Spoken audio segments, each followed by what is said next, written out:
इन वादियों में मस्त मंजर भी आएगा, गुजरोगे इस शहर से तो मेरा घर भी आएगा।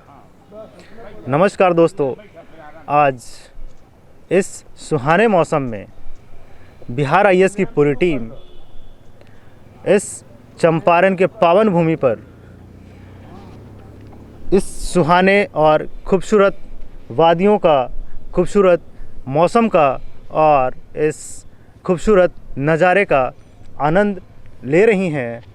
मैंने सोचा क्यों ना इस सुहाने मौसम को और इस मौके को बिना गवाए हुए मैं अपने दो महानुभावों के बीच मैं कुछ डिस्कस कर लूँ।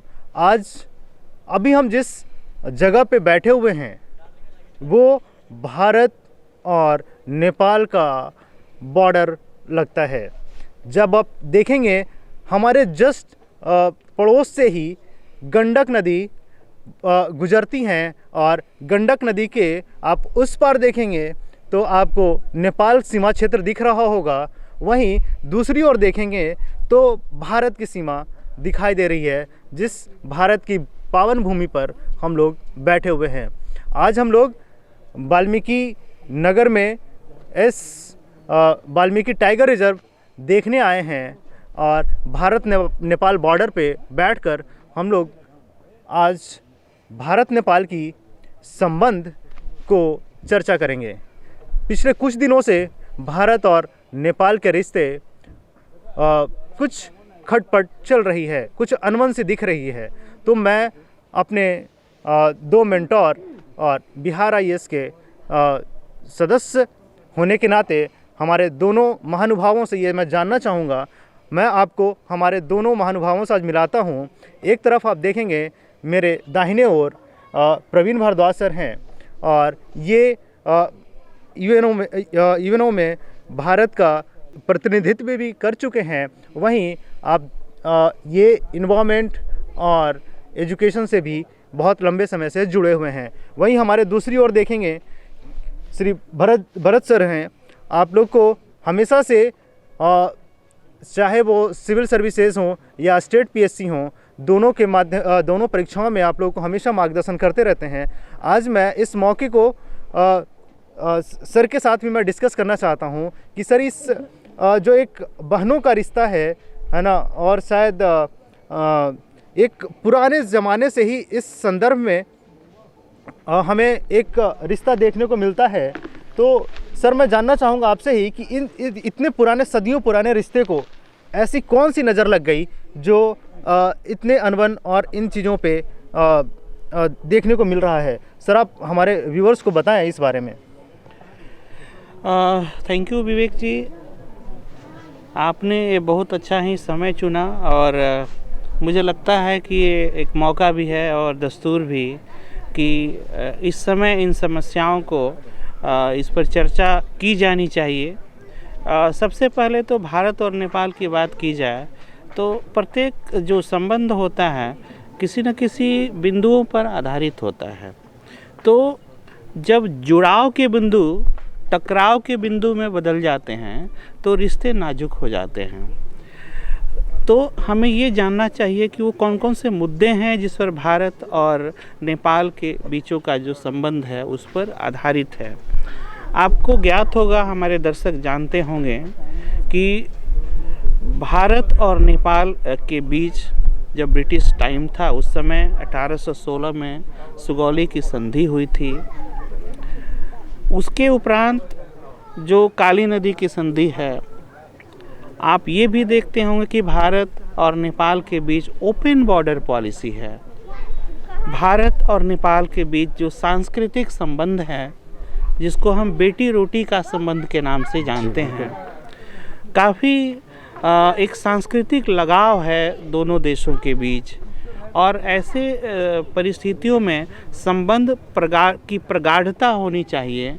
टकराव की स्थिति दोनों देशों को अंतर्राष्ट्रीय संबंध के परिदृश्य से अगर देखा जाए तो ये ठीक नहीं है। मसला जो भी हो उसको सुलझाने का प्रयास करना चाहिए, चाहे वो लिपुलेख दर्रे से उत्पन्न विवाद हो या फिर जो आप डिप्लोमेटिक रिलेशनशिप में अन्य देशों की भूमिका की बात हो, तो इस पर हमें चाहिए कि एक डिप्लोमेटिक तरीके से भारत की सरकार और नेपाल की सरकार बैठकर जो भी काली नदी की संधि या जिसको संबंधों के उस आधार पर माना जाता है कि हम उसके आधार पर बैठकर बात करें और संबंधों की जो प्रगाढ़ता पहले है उसी प्रगाढ़ता को दोहराएं। और आपको ये भी ज्ञात है कि अभी का जो दौर है, इस दौर में मल्टी नेशनल रिलेशनशिप का जो दौर है, जिसमें भारत जो है पड़ोसी राष्ट्रों के बीच संबंधों की प्रगाढ़ता के आधार पर मल्टीपोलर वर्ल्ड की भूमिका को आगे बढ़ाते हुए भारत को एक शक्ति के रूप में आगे बढ़ना है और अपने पड़ोसियों की समृद्धि और उनकी संस्कृति और हर चीज़ का ख्याल रखते हुए भारत को एक बहुत बड़ी भूमिका निभाने की ज़रूरत है। जी दोस्तों, जैसे कि सर ने बताया कि हमारा भारत और नेपाल के बीच का संबंध सिर्फ इन नदियों की वजह से नहीं बल्कि सांस्कृतिक और एक सामाजिक समानता की वजहों से भी है। सदियों पुरानी चली आ रही इस रिश्ते को हम लोगों ने हमारी मान्यताओं और सामाजिक और सांस्कृतिक पहलुओं के से देखा। वहीं अब हम कुछ इसके वर्तमान परिदृश्य में किस तरीके से हमारे संबंध कुछ अनबन हुए हैं उस चीज़ को समझने की कोशिश करते हैं और सीधे चलते हैं हमारे प्रवीण सर के पास। सर, आप इसके कुछ टेक्निकल पहलू को बताएं, ये किस तरीके से भारत और नेपाल के जो संबंध हैं उनमें ऐसी क्या वजह रही जिससे इतनी सदियों पुराने रिश्ते में खटास आ गई? जब हम किसी भी दो देश का रिश्ता, और ख़ासकर जब आपका रिश्ता भारत और नेपाल का हो जो जस्ट एक परिवार की तरह है, तो अगर आपके बीच विवाद होता है तो कहीं ना कहीं तीसरे को मौका मिल जाता है उस विवाद के बीच हस्तक्षेप करने का। जी बिल्कुल। और यही हमने एक मौका दिया कहीं ना कहीं चीन को हमारे लोगों के मामले में हस्तक्षेप करने का। जी बिल्कुल। आपको पता है चीन एक रिंग्स की नीति चला रहा है जिस कारण से वो चाहता है कि भारत को चारों तरफ से जिस तरीके से अंग्रेजों के टाइम पे ये चीज़ें चलती थी, अभी वो चाइना वर्ल्ड पावर के रूप में खुद को कोशिश कर रहा है, डेवलप करने की कोशिश कर रहा है। एशियाई में अगर कोई उसको एशियाई देशों की बात करे तो वहाँ अगर कोई देश उससे मुकाबला कर सकता है, हम कह सकते हैं कोई कद का है, तो वो भारत है। बिल्कुल। पहली कोशिश होती है जो भारत को कंट्रोल में कह रहे हैं या एक तरह से आप कह सकते हैं जो उसको राजनीति में कमज़ोर करने की। और चाइना एक ऐसा बफर, चाइना की एक पॉलिसी रही है जो भारत के नज़दीक के कंट्री हो उनको ज़्यादा से ज़्यादा इन्वेस्टमेंट के माध्यम से, निवेश के माध्यम से अपनी तरफ करने का कोशिश करता है। जी बिल्कुल। कहीं ना कहीं ये एक बहुत बड़ा मुद्दा नेपाल की तरफ से भी कई बार रहा। हाँ। जो भारत की तरफ से MOU तो साइन किए गए, जब अभी भी देखेंगे तो निवेश में वहाँ लगभग 40% और कई डेवलपमेंट प्रोजेक्ट्स में भारत का बहुत बड़ा भाग है भारत की तरफ से किया गया। लेकिन जब हम लास्ट के 10 या 20 सालों में देखते हैं तो कहीं ना कहीं ये नेपाल ने हमेशा बोला है जो आपकी तरफ से MOU होता है, प्रोजेक्ट्स काफ़ी डिले होते हैं, कहीं ना कहीं लाल फीताशाही जो हमारे यहाँ है उसका असर हमारे रिश्ते में देखने को मिल रहा है। एक जो कई बार हमारे छोटे पड़ोसी हमेशा कंप्लेन करते हैं क्योंकि आज का समय है वैश्विक है, हम एक दूसरे से जुड़े हुए हैं, तो उनका कहना जो भारत के पास भारत जो है ट्रीट करता है बिग ब्रदर सिंड्रोम की तरह। बिल्कुल। इसका थोड़ा सा मैं कहूँगा कुछ हमारी भी गलतियाँ थी। जब मधेसी विवाद हुआ था तो उस समय भारत का हस्तक्षेप करना कहीं ना कहीं भारत और नेपाल के रिश्ते को खटास के रास्ते पे बढ़ा दिया। वो उनका आंतरिक मामला था। भारत एक भाई की तरह सलाह दे सकता था, पर कहीं ना कहीं एक मौका मिला नेपाल को और वहाँ की कम्युनिस्ट गवर्नमेंट को उस टाइम चीन की तरफ देखने का, जब भारत ने मधेसी विवाद में थोड़ा सा आरोप लगा जो भारत हस्तक्षेप कर रहा है। जी। फिर उसके बाद आपने देखा एक लिपुलेख विवाद हुआ। हाँ जी। जो कहीं ना कहीं लिपुलेख पे हम के आसपास के क्षेत्रों में पता है भारत लगातार लास्ट 5-6 सालों से बॉर्डर के सिक्योरिटी को लेकर काफ़ी सतर्क है, तो काफ़ी कार्य किया जा रहा है। तो वो एक ऐसा विवाद था जिसका कोई मतलब नहीं होता था, या वो नेपाल की तरफ से आप कह सकते हैं जो एक बहुत ही मतलब गलत कदम था जो उन्होंने उस लिपुलेख दर्रा और काली क्षेत्र को, जो नदी को क्षेत्र है पूरा काला पानी वाला पूरा क्षेत्र है, उसको अपने मैप में दिखाया। वहाँ से विवाद और बढ़ता चला गया। फिर उसके बाद अब अगर आप इस बीच में देखेंगे तो कहीं ना कहीं हम देखते हैं सबसे बड़ी प्रॉब्लम क्या हुई है, नेपाल में सरकारों में स्थिरता नहीं रही है। जी बिल्कुल। और आप हमेशा देखेंगे जब किसी देश में स्थिरता नहीं होती है, सरकारें बदलती है, राजनीतिक अराजकता का माहौल होता है, तो वो अपने लोगों का ध्यान अपने देश से हटाकर बगल के पड़ोसी पे लाने की कोशिश करते हैं। तो जो एक वो राष्ट्रवाद, नेपाली राष्ट्रवाद की भावना ने वहाँ बहुत बुरी तरह जन्म लिया है, जो कहीं ना कहीं वहाँ रहने वाले लोगों में भी अगर आप देखेंगे एक विभाजन देखने को मिल रहा है। जो भारतीय मूल के लोग हैं और जो नेपाली मूल के पूरी तरह लोग हैं, तो उनके बीच एक विभाजन ने जन्म ले लिया है कहीं ना कहीं। और ये उग्र राष्ट्रवाद भी उस पृष्ठभूमि में बहुत ही नुकसानदायक साबित हो रहा है। तो ये 4-5 ऐसे मुद्दे हैं जिन्होंने इस विवाद को और बढ़ाया। जी दोस्तों, जैसे हम लोगों ने देखा ये कि किस तरीके से सांस्कृतिक और इतनी पुरानी सदियों पुराने इस रिश्ते में किन छोटी छोटी वजहों के कारण, है ना, जो हमारे कहीं ना कहीं सरकार की कुछ नीतियों में कमी के कारण, उसको हम लोग फेलुअर नहीं बोल सकते, कुछ नीतियों में कमी रही होगी जिसके कारण हमारे जो पड़ोसी देश है उस चीज़ का फ़ायदा उठाना चाहता है।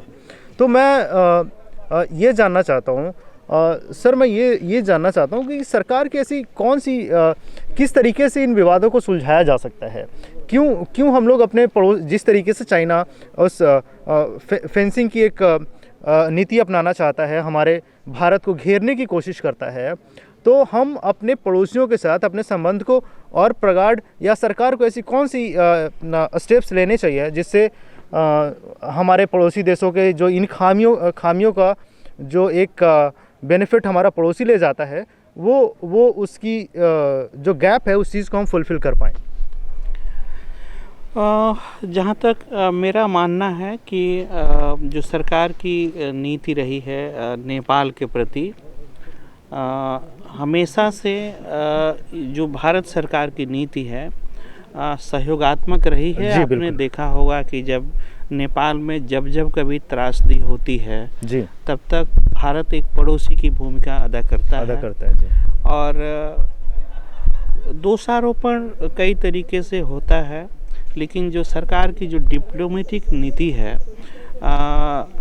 अभी भी नेपाल के प्रति वैसा सहयोगात्मक है। बस उसको थोड़ा सा और त्वरित करने की ज़रूरत है। जो डिप्लोमेसी जो होती है ना, वो देश काल और परिस्थितियों के अनुरूप थोड़ा बदलाव की ज़रूरत होती है।